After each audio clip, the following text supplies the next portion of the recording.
Zia orphanage trust দুর্নীতি মামলায় BNP chairperson Begum Khaleda জিয়ার 10 বছরের সাজার বিরুদ্ধে করা আপিলের শুনানি শেষ হয়েছে। এই মামলার রায় আগামীকাল বুধবার ঘোষণা করবেন আপিল বিভাগ। মঙ্গলবার প্রধান বিচারপতি ডক্টর সৈয়দ রেফাত আহমেদের নেতৃত্বাধীন আপিল বিভাগ শুনানি শেষে রায়ের জন্য এই দিন ধার্য করেন। গত বছরের 11 নভেম্বর জিয়া অরফানেজ ট্রাস্ট দুর্নীতি মামলায় 10 বছরের সাজার বিরুদ্ধে খালেদা জিয়ার লিভ টু আপিল মঞ্জুর করেন আপিল বিভাগ। একই সঙ্গে খালেদা জিয়াকে দেওয়া সাজা স্থগিত করেন আদালত।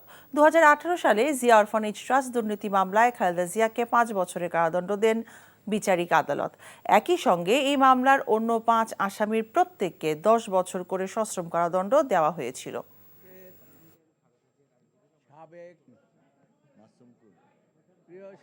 এই মামলার মধ্যে তাকে সাজা দেওয়ার জন্য কোনো ইনগ্রেডিয়েন্ট ছিল না এবং আগামীকালকে আল্লাহর রহমতে এই আদালত থেকে, দেশের সর্বোচ্চ আদালত থেকে আমরা ন্যায় বিচার পাব এবং তিনি সহ অন্যান্যরা খালাস পাবেন।